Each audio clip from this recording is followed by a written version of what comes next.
Next chapter है हमारा H का फुल फॉर्म है हॉस्पिटल एक्वायर्ड इन्फेक्शन। इसका दूसरा नाम है नोजोकोमियल इन्फेक्शन, जो सामने में लिखा हुआ है दिख रहा है। तो हॉस्पिटल एक्वायर्ड इन्फेक्शन क्या है, नाम में पहले सबसे कोई भी चीज़ क्वेश्चन आए, कुछ भी टॉपिक है, सबसे पहला चीज़ सोचो नाम क्या है।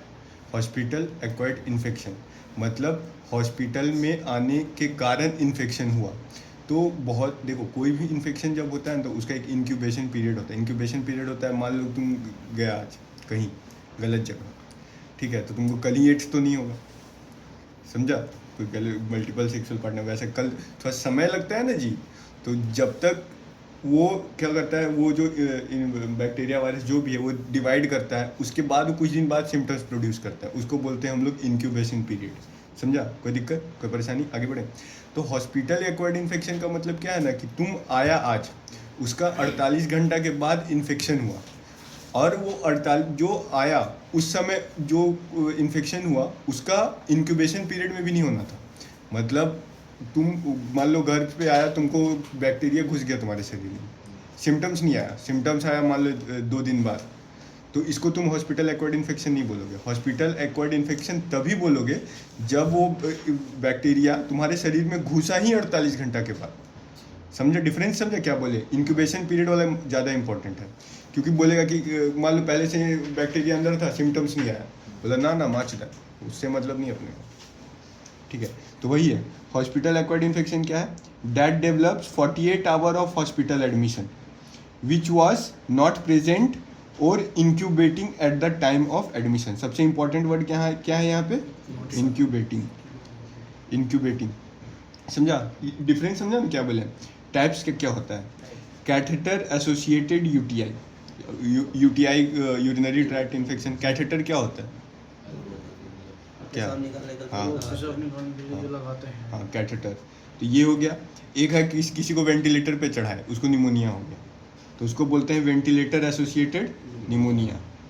एक होता है central line associated blood stream infection. Central line क्या होता है, कैनुलर देखा है, पानी चढ़ने वाला, उसी को सेंट्रल लाइन बोलते हैं। वो किसी को लगाया, उसको कोई इन्फेक्शन चल गया, गंदा नीडल था, लगाया इन्फेक्शन हो गया, तो उसको क्या बोलें, क्लैप्सी, ठीक है। एक होता है सर्जिकल साइट इन्फेक्शन। अब मान लो जहाँ तुम सर्जरी किया, इसका थोड़ा इंपॉर्टेंट क्या है ना, सर्जिकल साइट इन्फेक्शन का क्या है, ये ऐसे तो बाकी सब 48 घंटा वाला बकचोदी था, और ये क्या है कब तक, ठीक है। ये सर्जिकल साइट इन्फेक्शन है अगर 48 घंटा के बाद और 30 दिन के पहले, मतलब जहाँ पे तुम सर्जरी किया, ठीक है, मान लो जहाँ पे तुम सर्जरी किया, मान लो यहाँ पे तुम इंसीजन दिया, ठीक है। अब आज तुम इंसीजन दिया, अब 48 घंटा के बाद और अगला 30 दिन तक यहाँ पे कोई इन्फेक्शन हुआ, तो सर्जिकल साइट इन्फेक्शन है।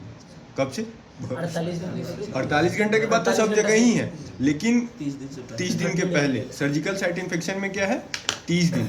लेकिन ये तो हुआ नॉर्मल था 30 दिन, चलो ठीक है। लेकिन अगर किसी केस में तुम इम्प्लांट लगाया है, तो जैसे रॉड लगाया, केवायड लगाया, कुछ भी लगाया, उस सब केस में 1 साल तक हम लोग मार्जिन लेके चलते हैं।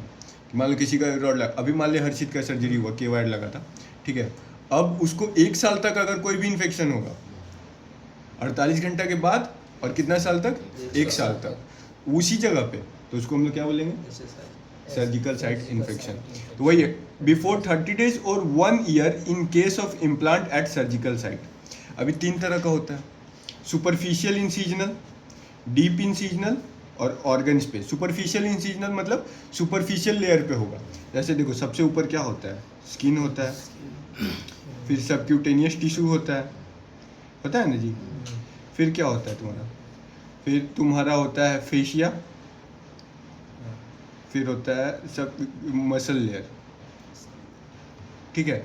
अगर यहाँ तक गया इन्फेक्शन हुआ, हम ऊपर से बता रहे ऐसे, मतलब मेरा जैसे होता है, पता ना ये 4 लेयर क्या बना है, ठीक है। स्किन और सबक्यूटेनियस टिश्यू में हुआ तो सुपरफिशियल इंसीजनल, नीचे क्या है फेशिया और मसल में हुआ तो डीप इंसीजनल। और जहाँ पे तुम किया है, मान लो कि लेप्रोटोमी, लेप्रोटोमी क्या होता है ना, एब्डोमेन को काटते हैं, पेट काटे ना, पेट मत बोलना, मतलब ऐसे लेमन में बता रहा हूँ, एब्डोमेन बोलो, एब्डोमेन काटोगे ना, तो वहाँ जो ऑर्गन है वहाँ पे अगर कोई इन्फेक्शन हुआ ऑर्गन में, और या ऑर्गन के आसपास का एरिया हो, तो उसको बोलते हैं ऑर्गन स्पेस। समझा? तो ऑर्गन स्पेस में क्या हुआ? ऑर्गन। यहाँ तक कोई दिक्कत? अगला क्वेश्चन पूछा है कि कौन कौन सा वायरस जो है वो ब्लड के थ्रू जाके HAI करा सकता है। तो 3 इंपॉर्टेंट वायरस यही पूछा है। Major blood borne virus transmitted by HAI, ठीक है। ब्लड बॉर्न वायरस को वहाँ देखना क्वेश्चन में BBV लिखा हुआ है, ठीक है। तो HAI के कारण कौन सा वायरस ब्लड में घुस जाएगा? तो 3 है, हेपेटाइटिस B, हेपेटाइटिस C और HIV। सबसे ज़्यादा हेपेटाइटिस B होने का चांस रहता है, हाई रिस्क 30%, हेपेटाइटिस C का मॉडरेट रिस्क 1.8%, HIV का 0.3%। तो अगर HIV हुआ है तो भाई चांस तो कम ही है कि HAI से हुआ होगा, वो तुम्हारी नियति से हुआ है, ठीक है। चलो अब मोड ऑफ ट्रांसमिशन HAI कैसे होता है? तो हम तो बता दिए कि भाई होता है, अब कैसे होता है? नीडल स्टिक इंजरी हुआ कोई, अभी तक सब लूप में है ना, कोई दिक्कत बाहर में ना है, कुछ और नहीं ना सोच रहा है। कंटामिनेटेड इंस्ट्रूमेंट, कोई इंस्ट्रूमेंट यूज किया वो गंदा है। ब्लड ट्रांसफ्यूजन जिसको किया होगा वो अच्छे से नहीं किया तो हो सकता है। म्यूकोजल एक्सपोजर टू ब्लड, जो मान लो कि कोई ख़राब खून था, यहाँ का म्यूकोजा एक्सपोज है, वहाँ पे जाके अगर वो ब्लड टच होगा तो ऑफकोर्स इन्फेक्शन तो जाएगा। डायलिसिस इक्विपमेंट अगर तुम्हारा ख़राब है तो, या अनसेफ इंजेक्शन प्रैक्टिसेस, कोई नशा करता है ना जी, बहुत कोई IV ड्रग यूजर एक ही इंजेक्शन से 2-3 आदमी ले लेता है, समझा ना? प्रियांशु समझ गया होगा। चलो आगे बढ़े। अब प्रिवेंशन कैसे करोगे HAI का? तो वाइप हैंड्स याद रखना। W से क्या करोगे? Wash hands. I से है आइसोलेशन ऑफ इन्फेक्टेड पेशेंट्स, जो भी अगर किसी को इन्फेक्शन हो गया तो उसको आइसोलेट करेंगे ना ताकि दूसरे को ना हो। एक होता है PPE, बहुत सुना होगा कोविड में, पर्सनल प्रोटेक्टिव इक्विपमेंट, जो पूरा आदमी जो पूरा पैक रहता था। हाँ, ग्लव्स होता है उसमें, गाउन होता है, मास्क होता है, फेस शील्ड होता है, ये सब होता है ना। इन्वायरमेंटल क्लीनिंग, जहाँ पे वो तुम कोई काम कर रहे हो, जैसे OT में कर रहे हो, या फिर तुम वो तुम्हारा जहाँ पे वो एडमिट है, वार्ड में है, या फिर कहीं भी उसको सफाई करोगे ना जी। हॉस्पिटल स्टाफ को ट्रेन करेंगे, करना ही पड़ेगा, ये सब ऑप्शन क्या है। Aseptic technique for surgery and procedure. Aseptic और सेप्टिक का मतलब पता है? सेप्टिक क्या होता है? सेप्टिक हुआ कि इन्फेक्शन, हाँ, और एसेप्टिक हुआ कि नहीं हुआ, नो इन्फेक्शन, इसलिए एंटी सफाई। किट। हाँ, समझा।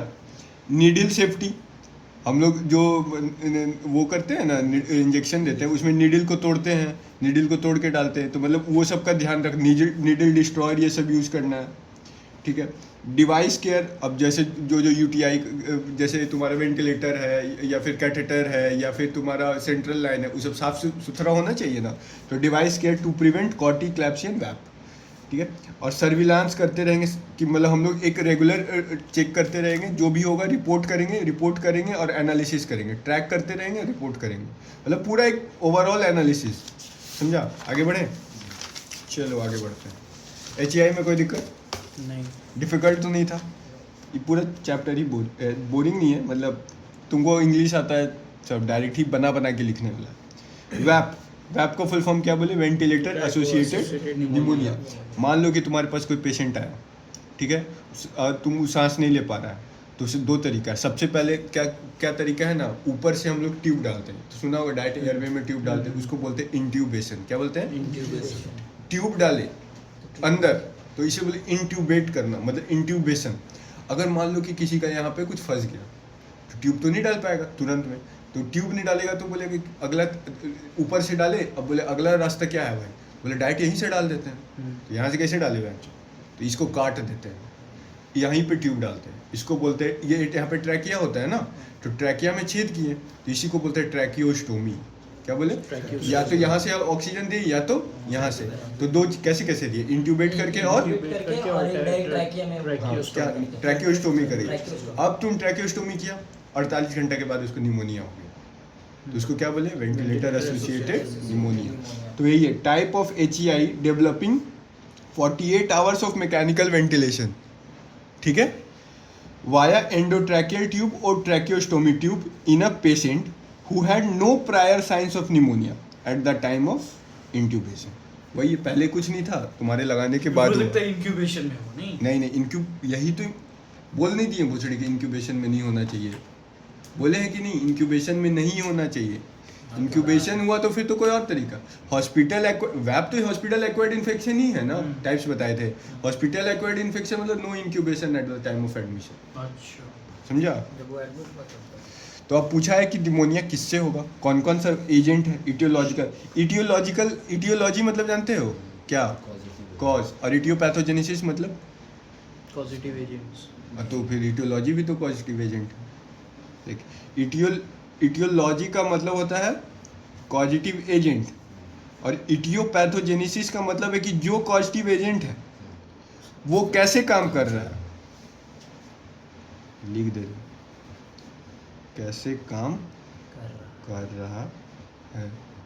मतलब इटियोपैथोजेनेसिस मतलब पैथोजेनेसिस ही समझ लो, समझो। तो इटियोलॉजिकल एजेंट में आएगा पीक हैम, pseudomonas aeruginosa, enterobacter species, acinetobacter baumannii, klebsiella pneumoniae, haemophilus influenzae, anaerobes, और एक होता है एमआरएसए।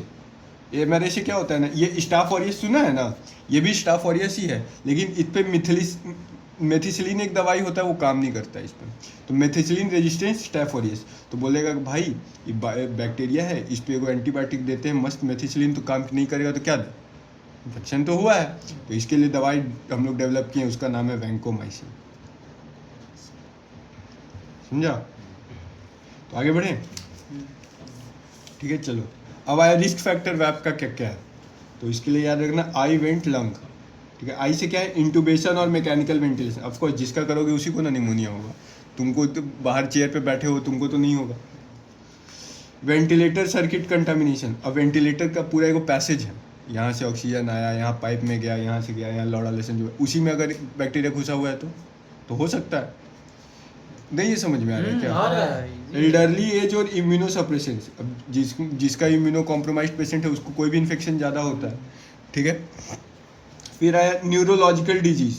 न्यूरोलॉजिकल डिजीज़ मतलब देखो तुम्हारा पूरा शरीर ब्रेन कंट्रोल करता है। जिसका दिमाग खराब है वो क्या कर, मान लो कि तुम्हारे नाक में या फिर कुछ कहीं पे कुछ चला गया, तो तुम्हारा शरीर क्या करता है, उसको निकालने के लिए अपना कुछ तरीका अपनाता है। अब जिसका दिमाग खराब है वो तरीका नहीं अपना पाएगा तो क्या होगा, इन्फेक्शन होगा। तो वही तो न्यूरोलॉजिकल डिजीज में क्या होगा, कफ रिफ्लेक्स कम हो जाएगा। तो कफ वफ क्या है हमारे, कफ स्नीज ये सब क्यों करते हैं, ये हम लोग का रिफ्लेक्स है कोई भी गंदगी बाहर निकालने के लिए, ठीक है। ट्रैकियोस्टोमी जिसको करोगे उसको होगा, जो ज़्यादा दिन तक हॉस्पिटल में रहेगा उसको होगा। अगर किसी को पहले से लंग डिजीज है COPD, ठीक है, तो उसको होगा। COPD क्या होता है पता है, दो तरीके का होता है, क्रॉनिक ऑब्स्ट्रक्टिव पल्मोनरी डिजीज होता है। इसमें क्या होता है, दो तरह का होता है, एक होता है इम्फाइसीमा, अरे बता दे रहे अभी पढ़े थे हम, और एक होता है क्रॉनिक ब्रोंकाइटिस, ठीक है, याद रहेगा, ठीक है, नहीं होगा तो भूल जाना। यही होता है, ये दोनों सिगरेट पीने से होता है, ठीक है। नेजोगैस्ट्रिक ट्यूब जिसको लगाओगे उसको भी नेज़ोगैस्ट्रिक ट्यूब क्या है? नेजोगैस्ट्रिक ट्यूब है, देखो एक दिए हवा देने के लिए, मुझे नाक पे ऐसे चिपका हो रहा था। नहीं नहीं, ये हम लोग खाना देते हैं। देखो ये तुम्हारा मुंह है, समझा। यहाँ पे दो गो पाइप जाता है, एगो खाना का, एगो हवा का और एगो खाना का। खाना का ऐसे होता है ना स्टमक, ठीक है। अब तो अगर तुमको ऑक्सीजन देना है तो इसमें एगो ट्यूब डालोगे, इसको बोलो क्या तुम, इंट्यूबेट। एगो है कि नाक से हम लोग खाना देते हैं, स्टमक में डालते हैं। नेजो मतलब नाक, गैस्ट्रिक मतलब स्टमक, ठीक है। तो उसको बोलते हैं नेजो गैस्ट्रिक ट्यूब, बहुत देखा हो, बहुत कॉमन है, समझा। एक नेजो जेजुनल ट्यूब भी होता है, वो जेजुनम में डालते हैं, ठीक है। एक जेजुनोस्टोमी होता है, डायरेक्ट पेट में डायरेक्ट जेजुनम में घुसा। डायरेक्ट यहाँ पे छेद करेंगे, जेजुनम कहाँ जाए वहीं पे एगो ट्यूब डाल देंगे और यहीं से खाना जाएगा, भूल जाना, ठीक है। ये सब याद करने की जरूरत नहीं। गैस्ट्रिक एस्पिरेशन, अब मान लो किसी का कोई सिडेशन दिए, सिडेशन मतलब वो डाइजेपम ताइजेपम जो तुमको देने बोल रहे थे वो सब दिए, या फिर अगर किसी का रिफ्लक्स मतलब क्या होगा कि यहाँ से खाना आया और इसमें घुस गया, इसको बोलते हैं एस्पिरेशन। एस्पिरेट मतलब बोले निकालना होता है। नहीं, एस्पिरेशन वो होता है निकालना होता है, लेकिन यहाँ पे मतलब स्टमक के टर्म्स में एस्पिरेशन का मतलब क्या होता है ना, स्टमक और एयरवे के टर्म्स में, मतलब इसोफेगस का चीज़ अगर एयरवे में चला गया तो उसको एस्पिरेशन बोलते हैं, आपको खाना चल जाएगा, पानी चल जाएगा, हवा वाला पाइप जाता तो होगा ही। जाता तो तो है फिर ही, क्या होता है उसमें जाता है? चोक कर जाता हिचकी नहीं है। आता है ज़्यादा जो खाने लगता है, चोक। प्रियांशु नहीं हिचकी हिचकी अलग नहीं। चीज़। हिचकी अलग। चोक करता है कोई, चोक नहीं, हम लोग जैसे पानी दो भैंस जो गला में फंस गया है वो ऐसा टाइप वाला। कभी कभी नहीं होता खाना मतलब वो सरकना सरकना चावल वाली सरकना दाल मतलब एस्पिरेशन का मतलब तुमको ये याद रखना, जो सरकना याद रखना, नाक से चावल जो निकल जाते थे। समझा। लैब डायग्नोसिस पहले कुछ है ही नहीं इसमें, यहाँ पे 4 गो चीज बताएंगे, 5 गो सब बीमारी में सेम लिखना है, समझा। सैंपल कलेक्शन, देखो सैंपल कैसे कलेक्ट करने के सोचना कैसे है। बीमारी कहाँ है, बीमारी कहाँ है, निमोनिया ये लंग्स में होता है, फुसड़ी के, इतना तो याद रखो। तो हम लोग को लंग्स का ही माल निकालना है, तो 2-3 तरीका है। वो क्या है, वो ट्यूब, उसमें ट्यूब लगाया हुआ है, तो एंडोट्रेकियल ट्यूब से तुम निकाल लोगे, उसको एंडोट्रेकियल एस्पिरेशन, ठीक है। ब्रोंको एल्वेलर लवाज कर लोगे, मतलब डायरेक्ट लंग से निकालोगे, या फिर स्पेसिमेन ब्रश होता है एक प्रोटेक्टेड स्पेसिमेन ब्रश, उससे निकाल सकते हैं, मतलब निकालेंगे अंदर से ही।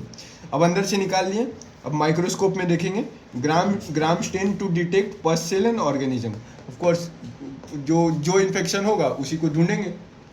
निमोनिया में कुछ वो होता है ना, जैसे कि रेस्पिरेटरी रेट या ये इतना से कम दिखाता है, 30 से कम या कुछ तो ऐसा था। साला वो करते हैं जो हम लोग। कोविड में सब करा था, 30 से कम जिसका आता था उसको निमोनिया को है ना, जैसे जो बहुत scan। कम्युनिटी अकर्ड निमोनिया है, उसको हम लोग जितना भी पेशेंट है 3 भाग में बांटते हैं, ठीक है। रेड, येलो, ग्रीन, ठीक है। मतलब छोड़ो हटाओ, मतलब उसी के हिसाब से जो रेस्पिरेटरी रेट कितना है उससे हम लोग उसी के बेसिस पे बांटते हैं, फिर उसी के हिसाब से उसको दवाई देते हैं, ठीक है। जो रेड हुआ सबसे सीवियर कंडीशन है, उसको टर्शियरी हॉस्पिटल में भेजना। टर्शियरी केयर हॉस्पिटल क्या होता है? टर्सरी केयर जो मतलब जहाँ थोड़ा थोड़ा कम व्यवस्था रहता है सब। ब्लॉक। अरे मादर चोद, यूपीएससी का एग्जाम है टर्शियरी, मतलब टर्शियरी कंट्री हो गया, भोसड़ी के टर्शियरी मतलब जहाँ सबसे वेंटिलेटर अच्छा, का व्यवस्था नहीं है, बस सबसे अच्छा टर्शियरी होता है, मेडिकल कॉलेज ये सब, समझा। प्राइमरी हेल्थ केयर क्या होता है? प्राइमरी हो गया का पीएचसी। हाँ, उसी सबसे ऊपर जो होता है टर्शियरी, उल्टा सबसे हो ज़्यादा हम लोग मेडिकल कॉलेज ये सब को ही टर्शियरी मानते हैं, ठीक है। कल्चर करा के देखेंगे, किस पे कराएंगे? ब्लड अगार और मैककॉन्की अगार पे। देखो हम तुमको एक चीज़ बता रहे हैं, कोई भी बीमारी आएगा तुम उसका सैंपल कलेक्शन लिखना है, माइक्रोस्कोपी लिखना है, कल्चर लिखना है। कल्चर में सबका स्पेसिफिक है, लेकिन तुमको अगर नहीं याद होगा तो तुमको कोई भी अगार का नाम लिख देना जो तुमको उस समय सेक्सी लगेगा, ठीक है। फिर ब्लड कल्चर करेंगे। अगर ब्लड कल्चर इसलिए करेंगे ना, मान लो लंग्स, देखो थोड़ा सा और बता देता हूँ। ये तुम्हारा लंग्स है, यहाँ पे क्या होता है? ब्लड वेसल होता है, यहीं ऑक्सीजन का आदान प्रदान होता है। अगर यहाँ पे बैक्टीरिया है तो यहाँ पे तो तुम्हारा वो चला जा सकता है ना, संभावना है ना कि बैक्टीरिया चला जाएगा, तो इसी को बोलते हैं बैक्टीरीमिया। ईमिया का मतलब होता है, देखो ईमिया EMIA का मतलब होता है इन ब्लड, समझा। बैक्टीरीमिया का मतलब बैक्टीरिया इन ब्लड, जैसे यूरेमिया हो गया, यूरिया, हाँ यूरिया इन ब्लड। तो ये सब कुछ चीज़ याद रखना। तो ब्लड कल्चर में क्या दिखेंगे? To detect bacteraemia in severe cases, बहुत सीवियर होगा तभी तुम्हारा लंग से वहाँ चल जाएगा। अदर ये तुमको सब में लिखना है, चेस्ट एक्सरे, CRP, कोई भी इन्फेक्शन होता है तो ये दो चीज़ जो है हमेशा बढ़ता है, ये सब। हाँ हमेशा। ये क्या है? इस्नोफिलिक वो रेट कुछ क्या ये क्या सब? नहीं, ये इथ्रोसाइट सेडिमेंटेशन रेट है। HRCT chest, MRI lungs. एक चीज़ और बता रहे हैं कि CT स्कैन हमेशा एक जगह का करते हैं, स्पेस का, ठीक है। जैसे थोरैक्स हुआ, एब्डोमेन हुआ, स्कल हुआ। CT स्कैन किसका करते हैं? उसका करते हैं। और MRI हम लोग किसी ऑर्गन का करते हैं, समझा। MRI एब्डोमेन लिखेगा ना तो मारेगा तुमको सब।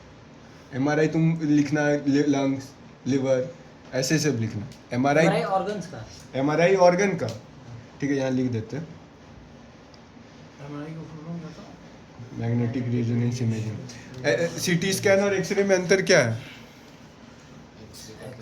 एक्सरे सिर्फ जो ये सब दिखाएगा कि है क्या व्यवस्था है। और देख, CT मैग्नेटिक से बहुत रेजोनेंस कुछ इमेजिंग में क्या, MRI में हम लोग मैग्नेटिक रेजोनेंस से चेक करते हैं, एक्सरे में एक्सरे डालते हैं, CT स्कैन में क्या डालते हैं? कुछ नहीं, स्कैन कर देते हैं उसको पूरा ही। क्या रहता है? Chest कराची से scan. स्कैन भाग भोजड़ी के सिटी स्कैन और कहीं का नहीं होता है। सिटी स्कैन जस्ट ठीक है कुछ नहीं है भाई। एक्सरे में क्या करता है, आदमी को खड़ा करता है, लेटाता है, जो भी करता है एक तरफ से लाइट डालता है। सिटी स्कैन में चारों तरफ से एक्सरे ही डालता है। CT scan is also an X-ray, समझा, जो कि चारों तरफ से करते हैं, ज़्यादा लोड लेने वाला चीज़ नहीं, समझा। ये सब बेसिक बेसिक चीज़ है, इसीलिए पूछ लेते हैं। देखो आया BMW अब, ठीक है, बायोमेडिकल वेस्ट। तो बायोमेडिकल वेस्ट में कुछ नहीं है। अब देखो हुआ क्या ना कि हम लोग जब हॉस्पिटल चलाने लगे, रिसर्च करने लगे, तो बहुत सारा वेस्ट जनरेट होने लगा। अब जो वेस्ट है सब में सारा इन्फेक्शन है, कहीं भी फेंके तो दिक्कत हो जाए। तो अब हम लोग बोले ठीक है, एगो बक्सा में डाल देते हैं और जाके अपना फेंकेगा जो समझना हो। तो वर्कर लोग बोला यहाँ से ले जाते हैं, वहाँ चुनना पड़ता है किसको कहाँ फेंके, किसको क्या करे, समझ ही नहीं आ रहा है क्या करे। तो बोले क्या करे भाई, तो हम ऐसा कुछ सोचे ना कि ऐसा करते हैं ना, हम लोग 3-4 बक्सा बनाते हैं, ठीक है, अलग अलग तरह का वेस्ट अलग अलग बक्सा में डाले, ताकि जहाँ पे जो जनरेट हुआ है वेस्ट वहीं पे वो अलग हो जाए, ताकि आगे जो आदमी है उन लोग को उसको डिस्पोज करने में आसानी हो। इसीलिए हम लोग को बनाया गया बायोमेडिकल वेस्ट मैनेजमेंट, BMW। समझा क्यों बनाया गया, समझा। Biomedical waste management refers to any waste generated during कब diagnostic, treatment, immunisation of human और एनिमल। तो हम लोग हॉस्पिटल का बात कर लिया कि यहाँ हॉस्पिटल में डायग्नोसिस होगा, ट्रीटमेंट होगा, इम्यूनाइजेशन होगा, आदमी या जानवर का। रिसर्च एक्टिविटी, अब हम मान लो कि हम दवाई डेवलप कर रहे हैं, तो वहाँ भी तो जनरेट होगा, वहाँ भी तो सेम प्रॉब्लम है वो। या फिर प्रोडक्शन और टेस्टिंग ऑफ बायोलॉजिकल्स, या फिर वही सब रिसर्च पर्पज़ के लिए, ठीक है। अब वहाँ पे क्या क्या मिलेगा तुमको, वेस्ट में क्या क्या मिलेगा। These involves sharp, infectious materials, disposables, lab waste and more. कोई दिक्कत नहीं। चलो तो हम लोग 4 कलर बनाए, क्या बनाए, येलो, रेड, वाइट और ब्लू, ठीक है।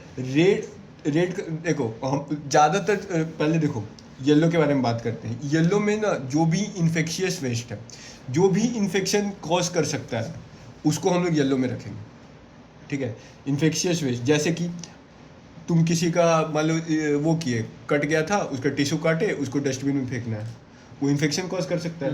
एक्सीडेंट हुआ, थोड़ा छिल गया, इतना स्किन निकल गया, तुम उसको काटे, उसको डस्टबिन फेंकना है, तो क्या हो, वो क्या हो, इन्फेक्शन कर सकते। तो उस सब को कहाँ डालेंगे हम लोग, येलो में। ह्यूमन एनिमल टिश्यू या बॉडी पार्ट, या फिर सॉइल्ड ड्रेसिंग, किसी का ड्रेसिंग करके वो कपड़ा बचता है ना, वो क्या ड्रेसिंग का जो गॉज रहता है वो निकलता है, उसको कहाँ फेंकेंगे हम लोग, येलो। जो इन्फेक्शन कॉज करेगा उसको कहाँ फेंकेंगे, येलो में एनाटॉमिकल। हाँ। और उसको ट्रीटमेंट क्या करेंगे, मतलब हम वहाँ डब्बा में डाल दिए, अब वो आदमी जो ले जाएगा वो क्या करेगा, या तो उसको जला देगा, इंसिनरेशन कर देगा, या तो उसको पूरा ज़मीन के अंदर डीप ब्यूरियल बोलते हैं उसको, पूरा जितना नहीं होता जितना गाड़ देगा। दूसरा होता है रेड। अब सबसे पहले बताओ, सबसे ज़्यादा डस्टबिन तुम कौन सा कलर का देखे हो, रेड कलर का। डस्टबिन क्या चीज का होता है, प्लास्टिक का। तो अगर तुमको रेड से याद रखना है तो प्लास्टिक याद रखना, समझा। तो कंटामिनेटेड प्लास्टिक जैसे IV set, syringe without needle नहीं, ट्यूब्स, सब प्लास्टिक का है। इसमें हम लोग करते हैं ऑटोक्लेविंग, सफाई करने के लिए। वो हम लोग नहीं करेंगे, वो जो ले जाएगा आदमी वो करेगा, और भी बताएंगे ऑटोक्लेविंग, ये सब बताएंगे, ठीक है। वाइट एक्चुअली में वाइट नहीं रहता है, वो क्या रहता है, ट्रांसलूसेंट रहता है, आसपास दिखता है। तो हम लोग बोले कि ऐसा क्यों बनाया गया, तो बोले भाई उसमें ऐसा चीज़ डालते हैं जो चुभता है। अगर वो दिखेगा नहीं तो हमको पता नहीं चलेगा चुभता है, तो फिर किसी को कट जाएगा तो उसको तो इन्फेक्शन हो जाएगा। इसलिए हम लोग वाइट किसके लिए बनाए, चुभने वाला चीज़ के लिए। शार्प वेस्ट जैसे कि नीडल, स्कालपेल, ब्लेड्स, ब्रोकन ग्लास, ये सब कहाँ जाएगा, जो चुभता है। वाइट समझ, यहाँ लिख दे क्या, जो चुभता है, हाँ ठीक है। ट्रांसलूसेंट और ट्रांसपेरेंट, और 3 चीज होता है। ओपेक मतलब जो आर पर दिखेगा, नहीं दिखता है, ओपेक में आर पर नहीं, क्लियर नहीं दिखता है। ट्रांसपेरेंट हुआ कि पूरा दिखता है, जैसे चश्मा किसी का देखो तो आंख Translucent दिखता है। मतलब ट्रांसलूसेंट हुआ कि तुमको अंदर, जैसे बाथरूम में जो ग्लास सब रहता है वो ट्रांसलूसेंट रहता है, तुमको पूरा अंदर नहीं दिखेगा, हल्का हल्का लगेगा कि अंदर में साफ नहीं दिखेगा। ओपेक मतलब कुछ नहीं। और ओपेक हो गया तुमको कि तो इसको ट्रीट करते हैं हम लोग इनकैप्सुलेशन से। अब अगला कैसे याद रखना है, रेन ड्रॉप तो गया ही है तू, हाँ पेपी जगह तो फोटो भी है। रेन ड्रॉप में ग्लास कौन सा कलर का था? ग्लास देखने थोड़ी गए। भाई ब्राउन कलर का था। ब्लू कलर का ग्लास था भूसड़ी के। अरे धाम नहीं गया ना। तो आप आंसर काहे दिए? रेन ड्रॉप में कौन से कलर का ग्लास था बेंचोर? याद भी नहीं है तुम लोग को? ब्लू कलर का ग्लास का है, ब्लू कलर का थीम है उसका, सोफा ब्लू है। अरे दिन में ब्लू दिखता है बाहर। अरे पानी जिसमें पीता है भूसड़ी के ग्लास जो टेबल पे रखा हुआ रहता टेबल है, पे। वो कौन से कलर का था? ब्लू कलर का कहाँ था भाई? ब्लू कलर का था, हमको याद है क्योंकि उस समय हम वही रहते थे एक सप्ताह। प्रियांशु भैया के पास आप ही बोलिए कि सबसे ऊपर जो खाने जाएगा तो उसमें अचार वाला थीम ब्लू। नहीं हमको ग्लास ही बोलना है पीने ना। वाला ग्लास। देखो ब्लू में याद रखना ग्लास डालेंगे। ब्लू में क्या डालेंगे? ग्लास। ब्रोकन नहीं, ब्रोकन डालेंगे व्हाइट में क्योंकि चुभेगा। क्योंकि चुभेगा। जो इंटैक्ट ग्लास है, ठीक है, ग्लास वेयर। ग्लास हम ही पीने वाला ग्लास नहीं बोल रहे हैं अभी, हम बस तुमको बता रहे हैं शीशा। शीशा जो टूटा हुआ नहीं है वो कहाँ जाएगा? ब्लू में। ग्लास वेयर या मेटालिक इम्प्लांट ब्लू में जाएगा। जैसे कि मेडिसिन का जो वाइल होता है, वाइल, एम्पूल और ब्रोकन ग्लास। ब्रोकन ग्लास इसमें नहीं, ब्रोकन ग्लास होता है बट ब्रोकन ग्लास व्हाइट में ट्रांसलूसेंट और इसमें डिफरेंस है कि उसमें नीडल्स और शार्प ऑब्जेक्ट्स जा रहा है। हाँ। और इसमें भी ब्रोकन ग्लास इसमें भी है, लेकिन ब्रोकन ग्लास को हटा भी सकते हैं। नहीं, ब्रोकन ग्लास उसी में याद रखो। Broken जो glass कॉन्सेप्ट हाँ, बनाए हैं हाँ। एक ही कॉन्सेप्ट पे करो, बाकी ज्यादा नहीं, इसी में जाएगा। ये क्या लिखा हुआ है टिसोल? इंसिनरेशन, जलाना। जो वहाँ पे प्रैक्टिकल में रहेगा वहाँ पे ब्रोकन ग्लास, तो क्या करेंगे वहाँ पे? तुम वहाँ पे व्हाइट में ऐसे डालो। आधा तोड़ के और ब्रोक करके दोनों में ऐसे फेंक अरे साउथ फिल्म में नहीं देखा जला देता है ऐसे। अब process of disposal after waste collection कैसे होता है पूरा शुरू से आज तक लास्ट तक कैसे होता है? तो STTD याद रखना। S से CS TTD। C से हुआ कलेक्शन, जहाँ पे collection, waste collection at the point of generation in colour coded bins. Bins क्या होता है? डस्टबिन। ओ चल, ए होता है सेग्रीगेशन। सेग्रीगेशन क्या मतलब? अलग अलग होते करना। Waste segregated at the source, जहाँ पे वो सेम चीज़ है, दोनों कलेक्शन सेग्रीगेशन सेम चीज़ है कि कहाँ पे सेग्रीगेशन, वार्ड, लैब, ओटी कहीं पे हुआ, अपना बक्सा में डाल दिए वेंचर। ट्रांसपोर्टेशन, अब हम उसको क्या किए, एक जगह से दूसरे जगह लेके गए बंद ट्रॉली में। ऐसा नहीं कि वेंचर खुला हुआ डब्बा ले जा रहा है। Waste transported in close trolley to BMW storage area, ठीक है। अब फिर आए ट्रीटमेंट। अब जिसका जैसा होगा उसका वैसा ट्रीटमेंट करेंगे। Based on the type the treatment is done. कौन कौन सा ट्रीटमेंट कर सकते हैं? ऑटो क्लेविंग कर सकते हैं, डीप ब्यूरियल, अब जो जैसा जिसका परिस्थिति है। फिर डिस्पोजल करेंगे, वही चीज़ है। फाइनल डिस्पोजल इन लैंडफिल्स, ब्यूरियल पिट्स और रिसाइकलिंग व्हेन अलाउड, मतलब जिसका रिसाइकलिंग कर सकते हैं उसका रिसाइकलिंग करेंगे। अब तुमको यही लिखना है, ये स्टेप्स। लग रहा होगा कि बहन खुद से बना के लिख देंगे, लेकिन नहीं, यही 5 को लिखना है। CSTTD। समझा? बनाया तो बढ़िया, नहीं बनाया तो भी बढ़िया। समझा?